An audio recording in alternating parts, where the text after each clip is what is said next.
Antes de você se assentar, eu gostaria de convidar você a abrir a sua Bíblia. A Bíblia é você que trouxe ela. No Evangelho de Lucas, capítulo 17, do versículo 11 até o 19, amém? Lucas 17, 11 até o 19. Um texto bastante conhecido da palavra, que eu creio que a maioria talvez já tenha ouvido sobre ele, amém? É nesse texto que eu quero trabalhar nessa noite um pouquinho, amém? Embora o tempo esteja avançado, eu creio que eu consiga entregar aquilo que é necessário. A palavra de Deus, ela diz assim, a caminho de Jerusalém, Jesus passou pela divisa entre Samaria e Galileia. Ao entrar num povoado, 10 leprosos dirigiram-se a ele. Ficaram a certa distância e gritaram em alta voz: Jesus, mestre, tem piedade de nós. Ao vê-los, ele disse: vão mostrar-se aos sacerdotes. Enquanto eles iam, foram purificados. Um deles, quando viu que estava curado, voltou, louvando a Deus em alta voz. Prostrou-se aos pés de Jesus e lhe agradeceu. Este era samaritano. Jesus perguntou: não foram purificados todos os 10? Onde estão os outros 9? Não se achou nenhum que voltasse e desse louvor a Deus, a não ser esse estrangeiro? Então ele lhe disse: levante-se e vá, a sua fé o salvou. Até aqui, amém? Feche os teus olhos, por gentileza. Pai, nós somos tão gratos a Ti, Deus. Gratos, Pai, por podermos ouvir a Tua palavra. Gratos por podermos adorar e exaltar o Teu nome. Gratos por termos um lugar onde todos juntos possamos reconhecer que o Senhor é Deus sobre as nossas vidas, Pai. E nesse momento a Tua palavra será partilhada. E eu olho para a minha vida e eu não vejo nela capacidade alguma. E é por isso que eu estou aqui, Pai, clamando pelo Teu sangue. Clamando, Deus, para que o Teu Espírito Santo use a minha vida como instrumento, Pai. Porque quando eu olho para mim, Deus, eu não vejo capacidade alguma. E é por isso que eu dou a Ti toda a honra e toda a glória. Porque o Senhor é merecedor desta honra e desta glória. Usa-me, Senhor, como o Senhor usou aquela vez, aquela mula, Pai. Porque eu me enxergo como ela, como uma mula, que não tem capacidade nenhuma. E eu quero continuar pensando e enxergando desta forma, para que o Teu nome seja exaltado e glorificado neste lugar. Fala, Senhor, com os Teus filhos, de uma maneira muito íntima e muito particular. Senhor, o Senhor conhece a cultura de cada um aqui, melhor do que eu. Então, por favor, à medida que eu for falando, vai ministrando, vai testificando no coração de cada um, de acordo com o que cada um precisa ouvir neste lugar. Eu te louvo e te bendigo desde já, por essa oportunidade, em nome de Jesus, amém, amém, amém. Glória a Deus, podem se assentar, queridos. Nós estamos falando, estamos trabalhando ao longo desse mês sobre gratidão, o nosso tema é gratidão. E nessa noite, eu quero falar sobre a gratidão que transforma a cura em salvação, amém? Então, a gratidão que transforma a cura em salvação.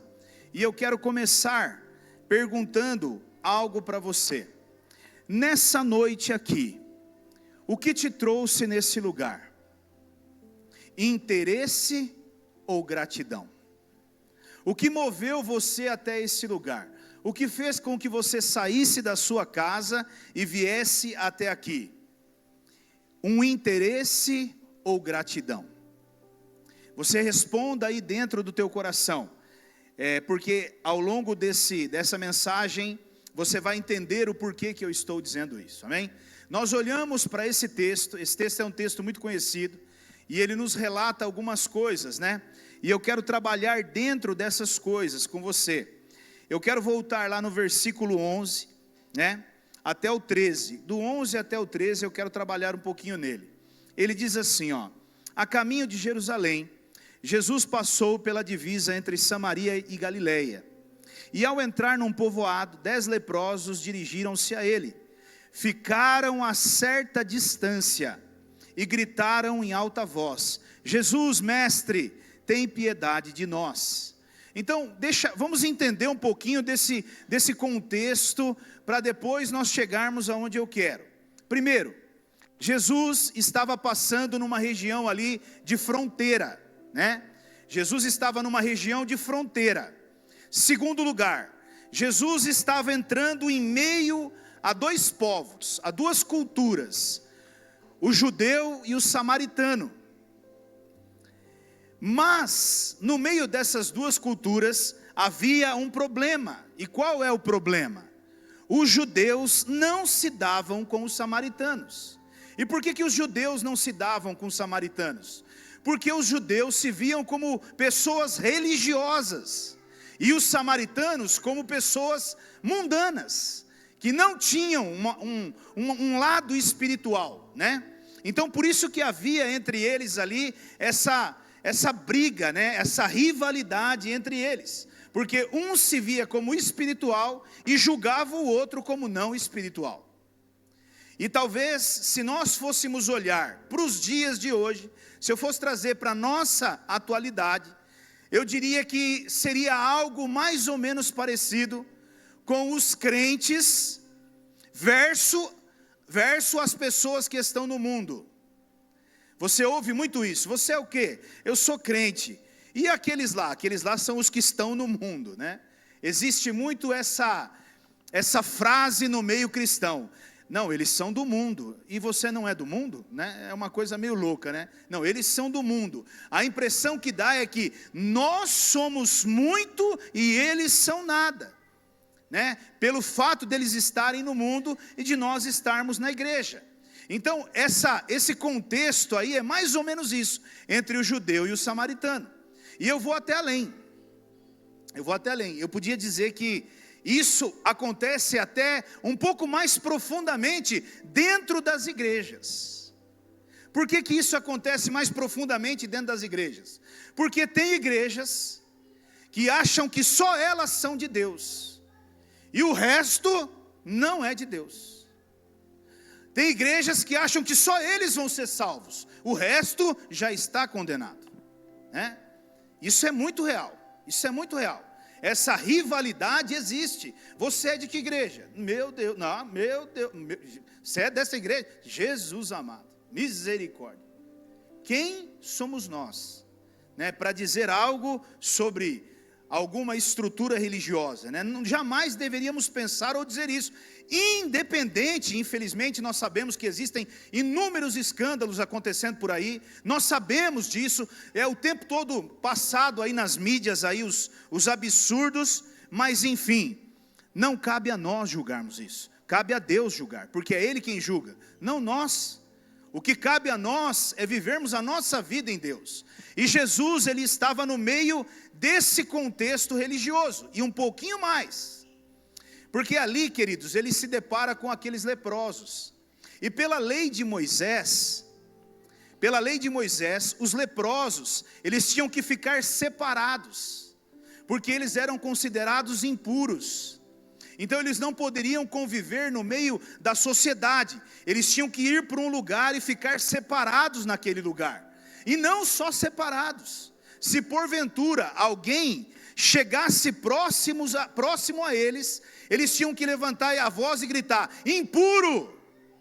Para que aquela pessoa se afastasse dele na hora.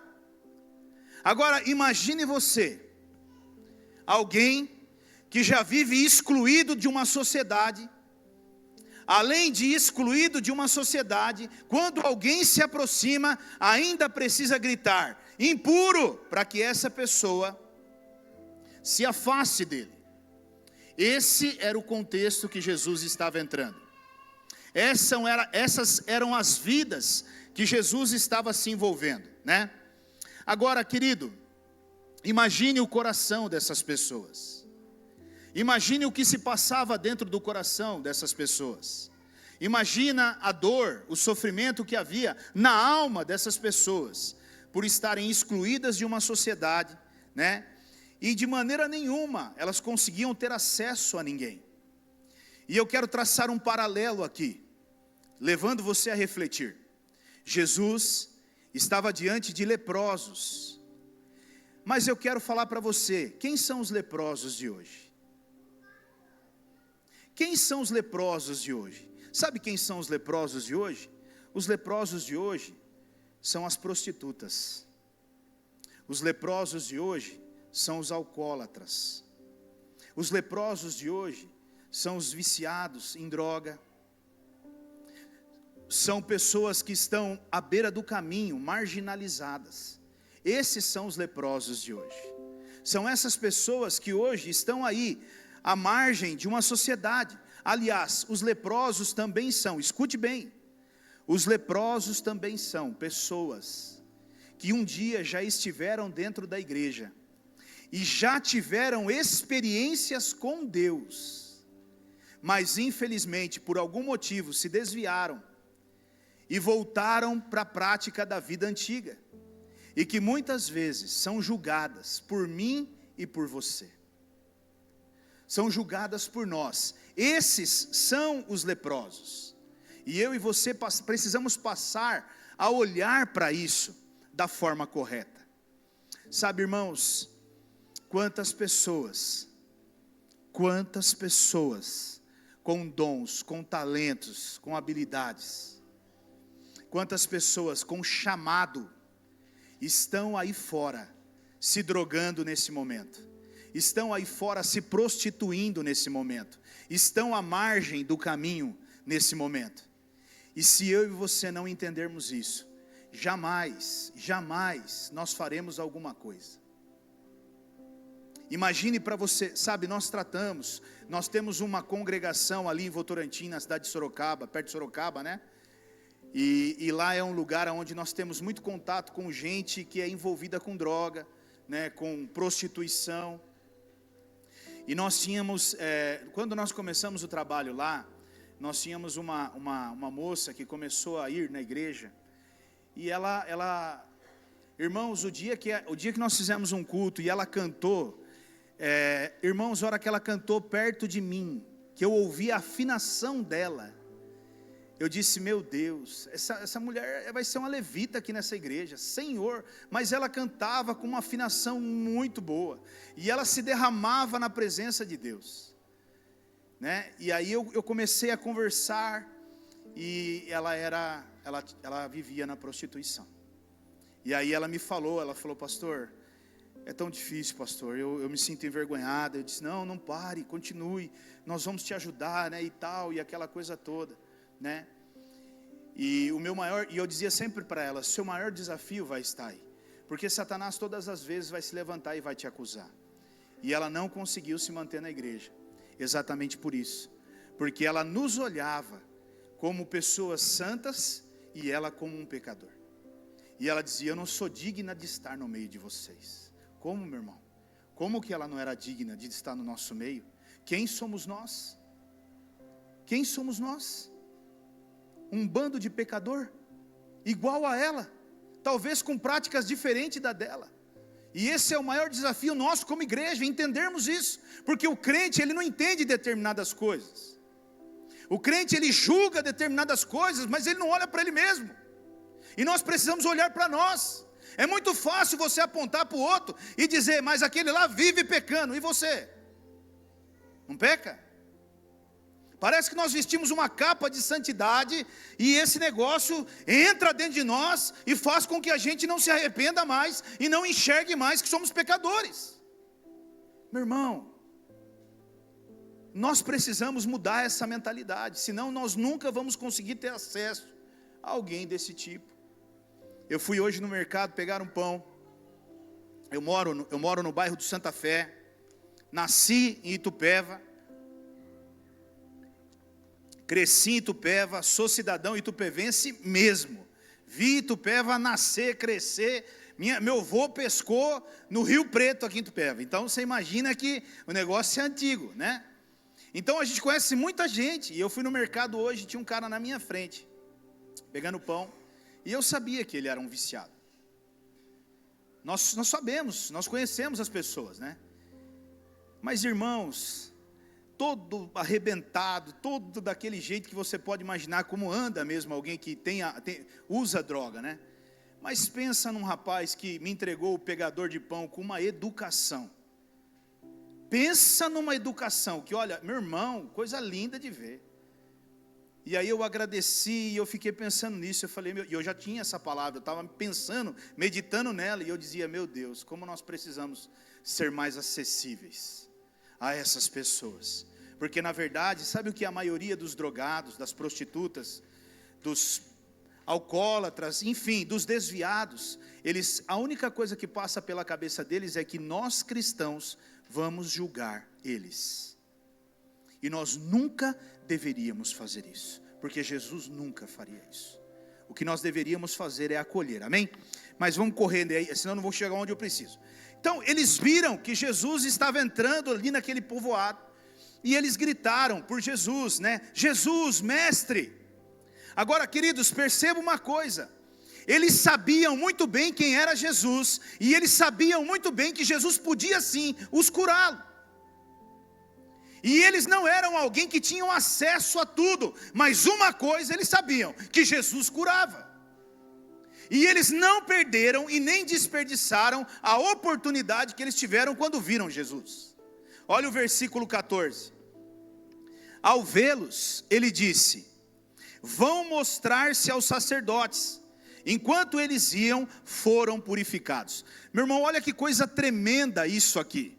Preste bem atenção nisso aqui, porque às vezes nós não damos atenção a detalhes. Quando Jesus diz para eles, vão se mostrar aos sacerdotes, os 10 creram naquilo que Jesus disse. Os 10 creram. Os 10 já saíram na direção dos sacerdotes, e enquanto eles estavam indo, eles já foram curados. Como isso é difícil para mim e para você, porque obedecer a Deus, obedecer a palavra de Deus, talvez seja o maior desafio da minha vida e da sua vida.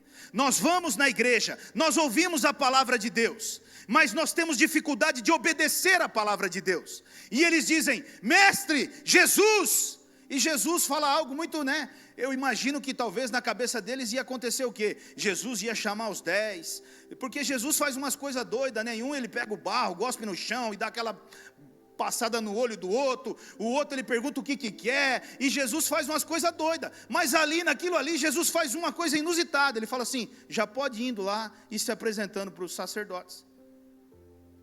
Os caras já saíram andando, fechou, é mais ou menos assim, fechou Jesus, estamos indo. E no caminho eles já foram curados. E eu imagino no caminho a euforia desses homens, vendo que eles estavam sendo curados. Por quê, querido? Porque eles estavam separados de suas famílias há muito tempo. Nós não sabemos, a Bíblia não relata quanto tempo eles estavam separados, mas eles estavam excluídos e separados. E agora eles estavam tendo a oportunidade de voltar novamente ao seu convívio familiar. Imagine a alegria no coração de alguém que está afastado da sua família, de poder voltar a conviver com a sua família, a voltar a conviver com outras pessoas. E aqui muitas vezes, eu já ouvi muitas mensagens, que elas já entram com toda a intensidade do mundo ali, né? Porque eles foram ingratos, porque isso, porque aquilo, porque só um voltou, e tá certo, foi um só que voltou mesmo.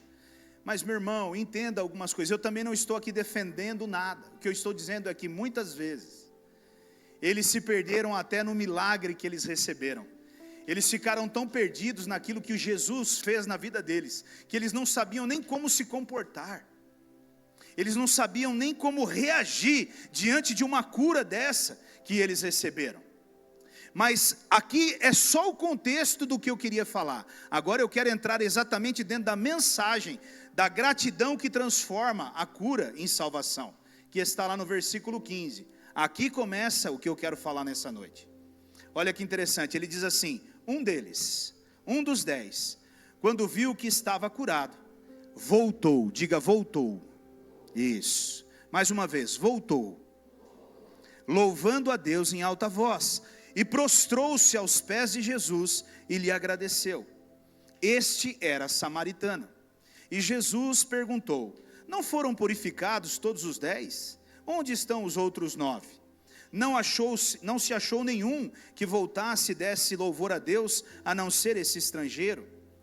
Veja, todos foram presenteados com a cura. Escute isso. Todos foram presenteados com a cura, mas somente um voltou para agradecer.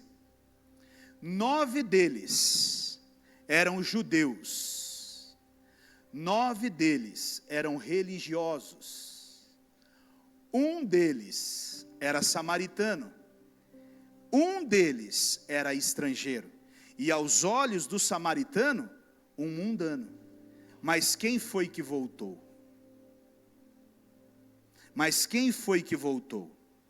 E o Senhor Jesus, ele faz questão de cutucar ali.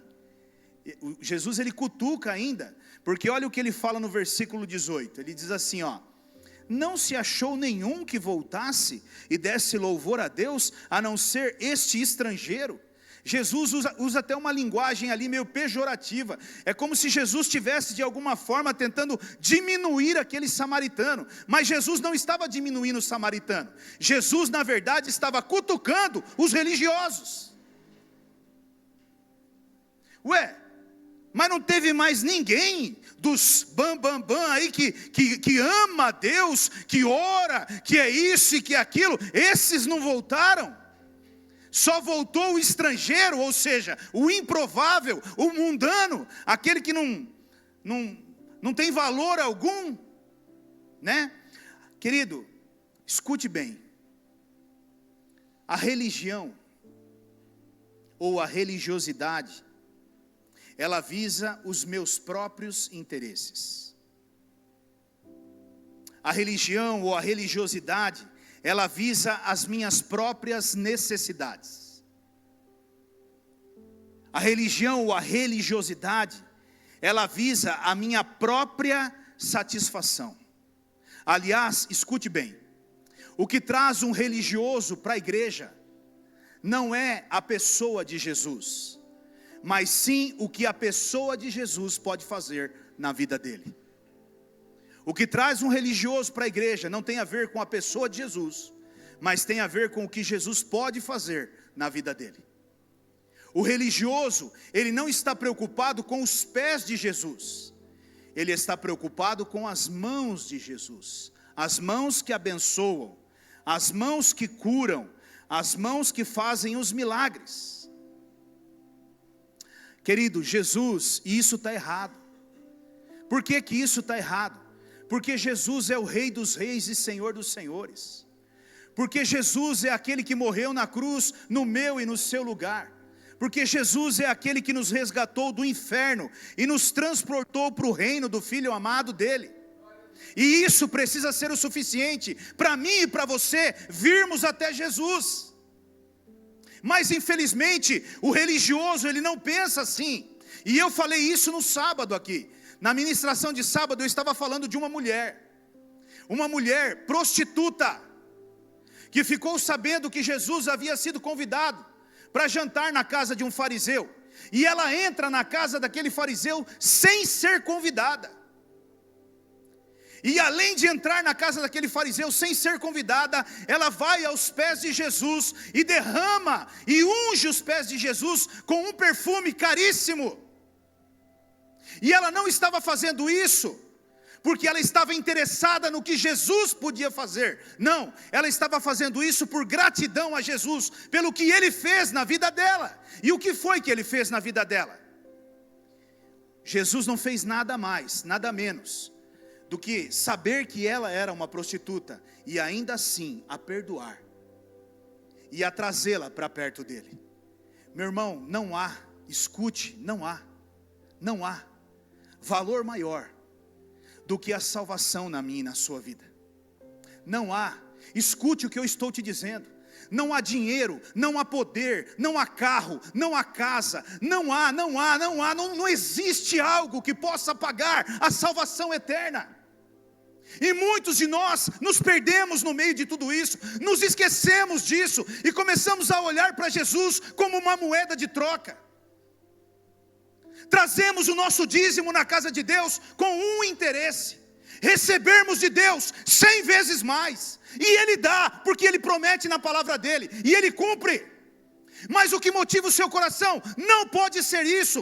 O que motiva o seu coração quando você é dizimista é a gratidão que você tem para com Deus por tudo aquilo que Ele tem feito na sua vida. Se você hoje está vivo, se você hoje tem saúde, se você hoje tem um emprego, se você hoje anda e tem uma família, foi porque Jesus te deu vida, te deu saúde, te deu um emprego, te deu empresa e te deu família. Mas infelizmente nós não entendemos isso. Nós até nos perdemos no meio de tudo isso. E foi exatamente isso que aconteceu. Nós olhamos para um homem que ele não estava preocupado com nada disso. Ele estava separado da sociedade, condenado à morte. Ele não tinha mais como, não tinha mais saída para ele. E Jesus vai até ele, e Jesus cura ele. Meu irmão, para ele a partir dali, nada mais tinha valor, nada mais tinha importância, se não fosse Jesus. E eu faço a mesma pergunta que eu fiz no início: o que te trouxe aqui nessa noite? Interesse ou gratidão? Interesse ou gratidão? Você está aqui porque talvez você esteja precisando de um milagre. Você está aqui porque talvez você esteja precisando das mãos da intervenção de Deus, de uma cura. Talvez você esteja precisando de uma porta de trabalho. E eu não estou dizendo, meu irmão, que isso esteja errado, porque Deus é um Deus que abre portas. Deus é um Deus que faz milagres. Deus é um Deus que transforma coisas sobrenaturais diante dos nossos olhos. Mas isso não pode ser o que nos move até Ele. Sabe, eu falei isso há dias atrás e repito a você: quando eu e você entendermos isso, os cultos na igreja mudam. O período de louvor e de adoração na igreja muda. Porque nós vamos vir aqui com um propósito: os pés de Jesus. E nos lançarmos nos pés de Jesus. Porque é assim que deveria ser, meu irmão. Nós deveríamos adorá-lo com a santidade e a grandeza dele. Sabe, eu estava partilhando algo com a Sara esses dias atrás. Mexeu demais comigo uma coisa que eu ouvi. Mas demais, irmãos, tem algumas coisas que mexem com a gente. Ela na verdade, ela estava limpando a porta de vidro hoje. E ela falou que uma pessoa passou e viu que ela estava limpando a porta de vidro. E aí ele voltou com um rodinho, sabe esses rodinhos de limpar vidro mesmo, né? E um outro rodinho. Aí eu não sei se ela ficou com medo, será que é alguma coisa? Será que está fazendo alguma coisa, né? Aí eu falei para ela: não, Sara, é porque tem pessoas que olham para a igreja e veem a igreja como uma instituição séria. E aí ele viu você passando ali, sofrendo ali, ele falou: não, eu quero ajudar, eu quero também fazer parte disso. Eu posso até não vir na igreja, mas eu quero contribuir. E ele veio e ele trouxe o rodinho e falou para ela: está aqui o rodinho, está aqui o negócio para você usar. E ela disse que é bom, né? Eu falei: glória a Deus, né? Mas eu falei para ela: Sara, agora deixa eu te falar algo que aconteceu essa semana comigo. Eu estava saindo aí, irmãos, e um cara parou o carro ali na frente da igreja. E eu saindo. E na hora que eu estava saindo, esse rapaz, ele desceu do carro. E ele falou assim para mim: tudo bem? Tudo bem? Eu falei: tudo bem. Ele falou: me perdoa, me dá só um minutinho que eu estou parado aqui para localizar o endereço aqui, assim, assado, né? Mas eu já estou saindo, eu já vou sair já e tal. Eu falei: fique em paz, pode ficar em paz, está tudo certo aí e tal. Não. Igreja é um lugar sagrado. Igreja é um lugar de Deus. Igreja é um lugar que nós respeitamos. E é muito sério. E aí ele foi dando as costas para mim, saindo. Eu falei: ops, peraí, cara. Eu falei para ele: rapaz, glória a Deus pela tua vida. E ele ficou olhando assim para mim, e ele disse assim: pensando, né? O que será que ele está querendo dizer? Eu falei, não, sabe por quê? Você foi de Deus na minha vida hoje. Ele falou, por quê? Eu falei, porque eu entro por essa porta e saio tantas vezes, que eu já estou me acostumando com esse lugar. E às vezes eu não consigo ter essa visão que você tem desse lugar. E eu entro e saio daqui como se eu estivesse entrando e saindo de qualquer lugar. Mas não, esse lugar aqui é consagrado, querido. Ele é separado e ungido, porque a presença de Deus habita aqui ricamente. Você não faz ideia do quanto Deus habita dentro desse lugar. E aí a hora que ele foi embora, eu falei para Sara hoje, eu falei, você vê, Sara, pequenas coisas que nós nem paramos para pensar. Às vezes nós entramos na casa de Deus de qualquer jeito. Parece que nós não temos mais aquele temor, aquela reverência por Deus e pela presença de Deus. E às vezes Deus usa uma pessoa lá de longe para nos tratar. E eu te garanto, tratou comigo, querido. Foi demais ouvir dele isso. Eu falei para ele, rapaz, olha, você hoje foi um instrumento de Deus. Pode ir para a tua casa e pode ter certeza que você foi um instrumento de Deus. E ele falou assim para mim, você é o que aqui? Eu falei, eu sou o pastor dessa igreja, né? Eu sou o pastor dessa igreja.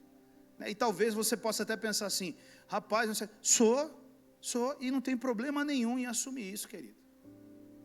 Porque eu quero cada dia que você entenda que um pastor nada mais é do que um homem limitado igual a você, que passa por lutas e aflições igualzinho a você. Ele não é um semideus, um super-herói, nada disso. Ele é um homem separado e escolhido por Deus para fazer a obra de Deus, mas limitado igual a qualquer um, e erra e falha como qualquer um. E é isso que eu quero que cada vez mais você entenda e apalpe dentro do reino de Deus. A glória e a honra só pertencem a Jesus. Só Ele, o único que não vai errar aqui, tem um nome, Jesus. O resto, meu irmão, todos errarão, mais cedo ou mais tarde, amém? Então, quando nós olhamos para esse contexto, eu vejo claramente que esse homem, ele volta e ele expressa uma gratidão por Jesus, muito linda, e eu e você precisamos entender isso. Eu e você precisamos compreender que o que nos move não pode ser o interesse, nunca pode ser o interesse, porque o maior benefício eu e você já recebemos, que é a eternidade. Eu não sei se isso para você é o suficiente. O problema é que eu vejo cada vez mais uma sociedade insatisfeita, nunca está bom, nada está bom, o tempo todo está reclamando e murmurando. Meu irmão, quando você começar a reclamar e murmurar, por favor, pegue o teu carro, vá até o hospital, entre lá dentro e fique ali um pouquinho, e talvez você vai sair dali um pouquinho mais grato, sabe? Talvez vá em um outro lugar. Nós estávamos ontem, quinta-feira, né, Rose?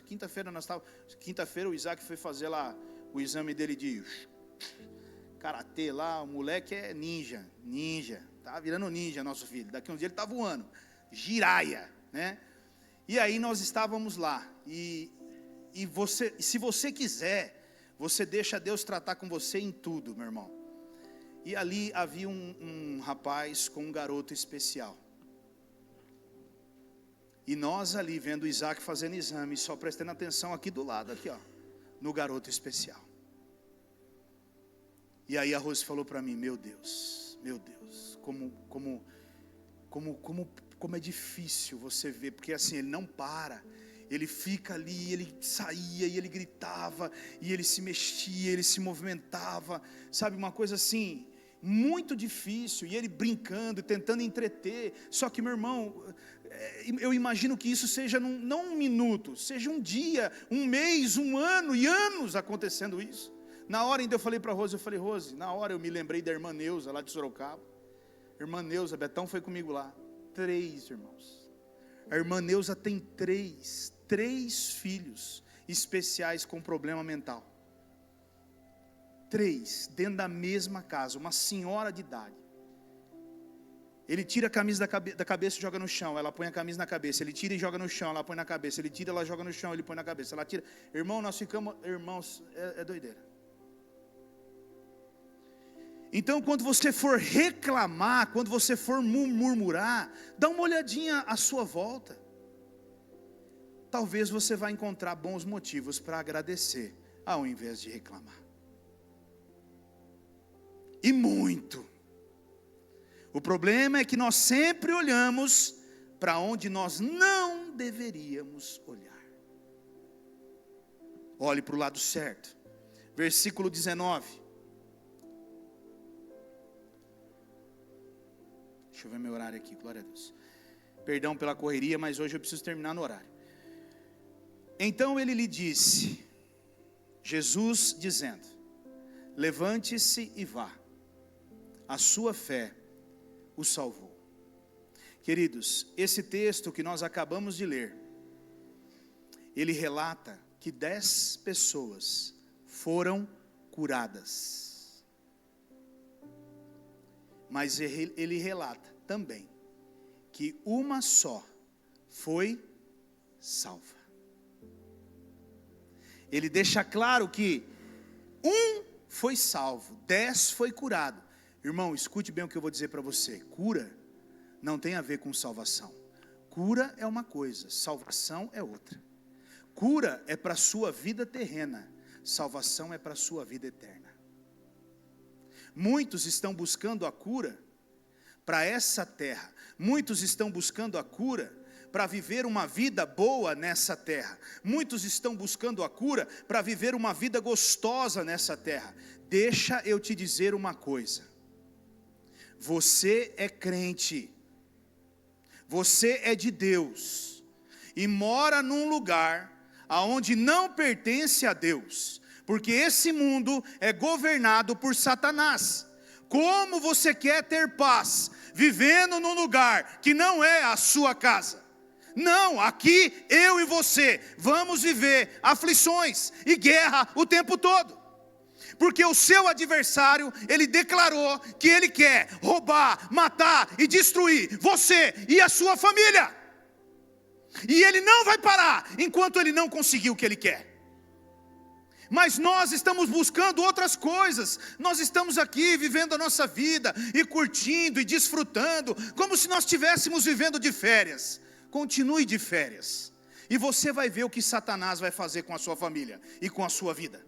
Continua vivendo uma vida tranquila, deixando de lado o espiritual, e você vai ver o que vai acontecer com você e com a sua família. Brinca para você ver, meu irmão. Eu estava falando esses dias, eu nunca vi crente, chega no final de ano, o crente tira férias. Jesus, eu vou tirar umas férias. Eu saio dia 1º de dezembro, Jesus, e volto lá pelo dia 15, se der 15 de janeiro, ou no comecinho de fevereiro. Falou, Jesus, estou saindo passear. Aonde crente tira férias, irmãos? Enquanto você está de férias, Satanás, ele redobra a equipe dele e fala, abaixou a guarda lá, hein? Pode partir para lá com tudo, porque os caras estão de férias. É agora que é a hora de nós entrarmos e arrebentar marido, mulher, filho e o que tiver pela frente. Agora chegou a hora. Esse é o problema. O que você quer? Você quer cura? Ou você quer a salvação? Sabe, irmãos, quantas pessoas vêm para a igreja por interesse e recebem o que querem e somem da igreja, e voltam quando precisam novamente. E sabe, Jesus, ele é tão maravilhoso. É isso que me impressiona em Jesus, porque Jesus já sabia que os 9 não voltariam. Jesus já sabia, quando ele curou, que os 9 iam embora e não voltariam. Você acha que Jesus não sabia? Claro que ele sabia. Jesus já sabe muitas coisas sobre mim e você, mas ele nos ama tanto que ele vai nos abençoar. Ele não vai nos desamparar. A questão, meu irmão, não tem a ver com agora. A questão tem a ver com lá na frente. E eu e você não pensamos nisso. A questão não tem a ver com o hoje. O hoje é só alegria. O hoje é festa. O hoje é curtir. Nós estamos entrando na época da curtição. Agora é festa e vão embora, e é confraternização para lá, e é não sei o que para cá, né? E aonde você vai ser luz? Onde você vai ser luz? Aonde você vai brilhar Jesus? Porque é isso que o Senhor espera de mim e de você. É isso que o Senhor espera de mim e de você. Não, pega aqui, não quero. não quero, estou tranquilo, não precisa, não, eu não aceito, eu não quero isso para mim. E eu respeito todo mundo. Sabe, irmãos, nós precisamos entender e nós precisamos nos posicionar sobre isso. Aquele homem, ele recebeu 2 milagres. Ele recebeu o seu primeiro milagre, que foi a cura do seu físico. Aquele homem saiu da exclusão e voltou novamente para o seio da sua família, para dentro de uma sociedade. Mas ele recebeu um milagre muito maior, com muito mais valor, que é a salvação eterna. Sabe, escute bem o que eu vou dizer. Olha o que a palavra de Deus diz. Mateus 16, 26.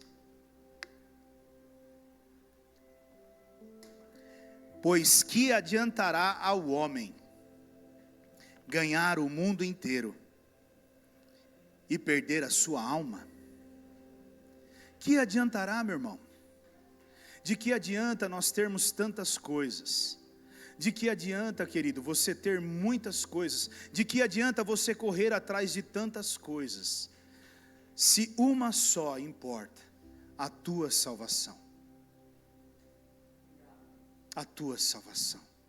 E acredite, dinheiro nenhum compra ela. Ainda que você tenha muito, não compra. Então o que compra a salvação é o seu coração. Só isso. A sua gratidão por Jesus. Escute o que eu vou dizer para você. A gratidão faz com que você volte sempre para agradecer ao teu Senhor. É isso, querido. Pastor, por que você vai estar aqui quarta-feira no culto? Porque eu sou grato a Deus por tudo o que Ele fez na minha vida. Pastor, por que você vai estar aqui sábado? Porque eu sou grato a Deus. Pastor, por que você vai estar aqui na outra quarta? Porque eu sou grato. Por que você vai estar aqui na reunião de oração? Porque eu sou grato. Porque eu sou grato. Pastor, por que você largou tudo para viver Cristo? Porque eu sou grato. Pastor, por que você abandonou sua vida para viver Cristo? Porque eu sou grato. Pastor, por que você vive essa vida que você vive hoje, sendo que você poderia viver uma vida melhor? Porque eu sou grato. E nada mais para mim importa, a não ser estar aos pés do meu Senhor e do meu Salvador Jesus Cristo. Só isso. Nesse mundo eu sei que as aflições serão grandes.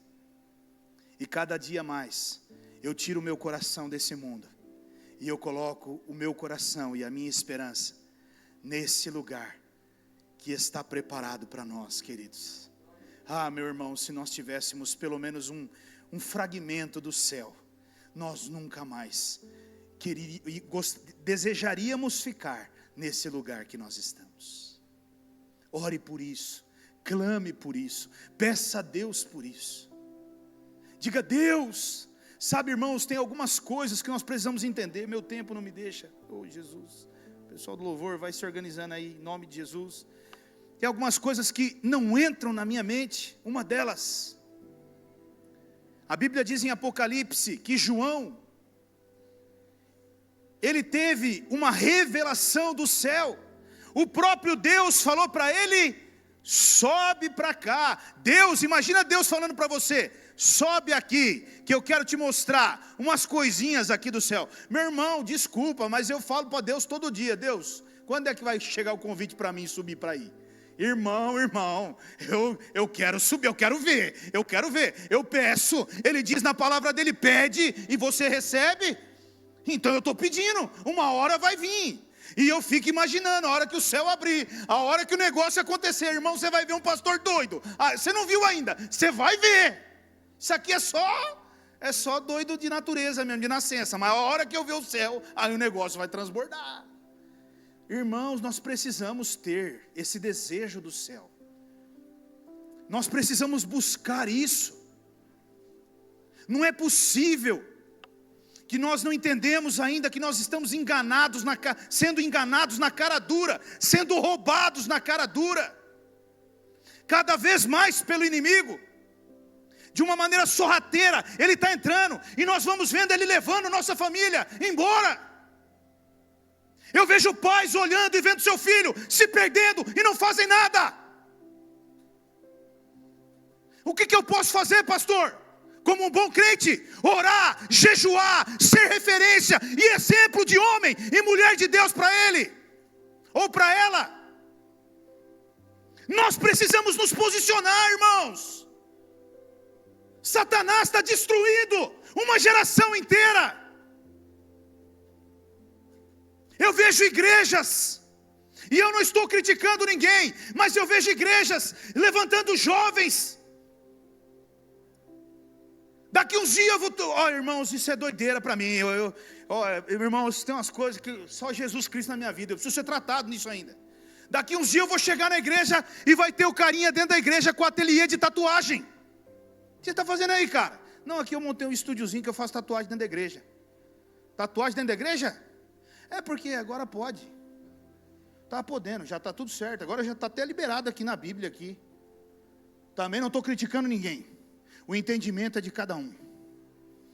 Mas uma coisa você precisa entender. Qual é o significado de uma tatuagem? Antes de colocá-la no teu corpo. Mas nós estamos vivendo nesses tempos.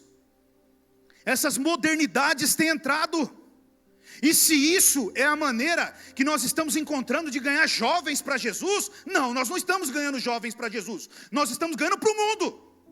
Porque jovens para Jesus é aqueles que andam em santidade. Jovens para Jesus é aqueles que andam em seriedade. É aqueles que se separam do mundo para viver as coisas de Deus. Isso são jovens para Jesus.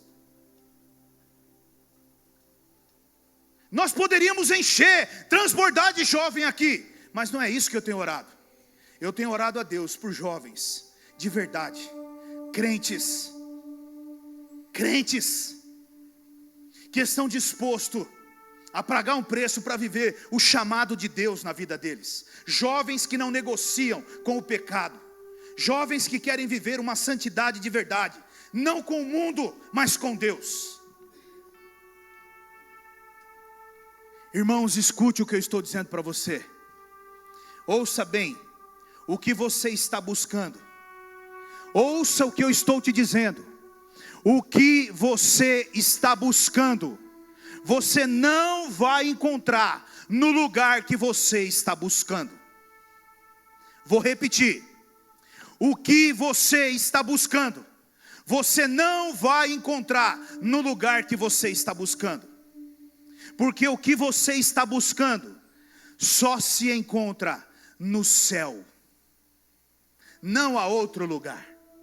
Quando eu e você fomos criados por Deus, Ele colocou em mim e em você o anseio pela eternidade. Em Eclesiastes ele deixa isso muito claro. Sabe por que os jovens estão se drogando lá fora? Sabe por que os jovens estão se prostituindo lá fora? Sabe por que homens e mulheres estão caindo no alcoolismo? Sabe por que o mundo está se desviando? Porque eles querem preencher algo que eles nunca vão conseguir preencher, se não for a pessoa de Cristo. Eu já estive nesse lugar. Eu já tentei preencher com muitas coisas. Eu já tentei colocar dentro de mim muitas coisas. Mas o dia que eu encontrei Jesus, de verdade, eu nunca mais precisei de nada, porque tudo o que eu preciso está aqui dentro de mim. E todos os dias Ele sacia o grito da minha alma. E eu digo a você, talvez você esteja procurando, talvez você esteja buscando, talvez você esteja batendo em tantas portas, mas o único lugar chama-se Jesus. E há um texto na Bíblia, em Apocalipse capítulo 3, versículo 20, que ele diz assim: eis que estou à porta e bato. Se você abrir a porta, ou se você ouvir a minha voz e abrir a porta, eu entrarei e eu cearei com ele e ele comigo. Nessa noite Jesus está dizendo a você: eu estou à porta do teu coração. E eu sei que tem pessoas aqui que Jesus já está falando com você. Ele está à porta do teu coração. Se você abrir a porta do teu coração, você pode ter certeza que Ele entrará. E Ele não só entrará, mas Ele entrará e Ele mudará a sua vida. de ponta cabeça, mas não para o pior, mas para o melhor. Eu e você precisamos entender isso. E enquanto nós não entendermos isso, nós vamos viver sofrendo e padecendo nessa terra. Por favor, me ouça nessa noite. Por favor, me ouça. Ouça a voz de Deus. Não seja como os outros 9 religiosos que estavam preocupados com seus próprios interesses. Sabe, meu irmão, houve um tempo na minha vida que eu não tinha nada, mas eu tinha tudo. Aliás, até hoje, nós não temos muita coisa, mas nós temos tudo. E é isso que é lindo para mim. Porque sabe o que um cristão de verdade precisa? Não é de casa, não é de dinheiro, não é de carro, não é de poder, nem de fama. Ele só precisa da presença de Jesus. E se ele tiver a presença de Jesus, meu irmão, ele tem tudo. Ele tem tudo. Foi por isso que Moisés disse para Deus: se o Senhor não for comigo, eu não irei. Se a sua presença não estiver conosco, eu não irei. E você? Você vai se a presença de Deus não estiver com você? Mais uma vez eu pergunto, o que te trouxe aqui nessa noite? Agradecer ou um interesse pelas mãos de Jesus? Feche os teus olhos. Vá falando com o Senhor. O Espírito Santo está ministrando aqui no meu coração que existem algumas pessoas aqui nesta noite que essa palavra já falou diretamente ao coração delas. E o Espírito Santo está esperando de você que você fale. Fale com Ele, por favor. Enquanto essa canção vai sendo ministrada, vai falando com Ele, vai permitindo que Ele fale com você também. Existem coisas que precisam ser renovadas na tua vida nesta noite, em nome de Jesus.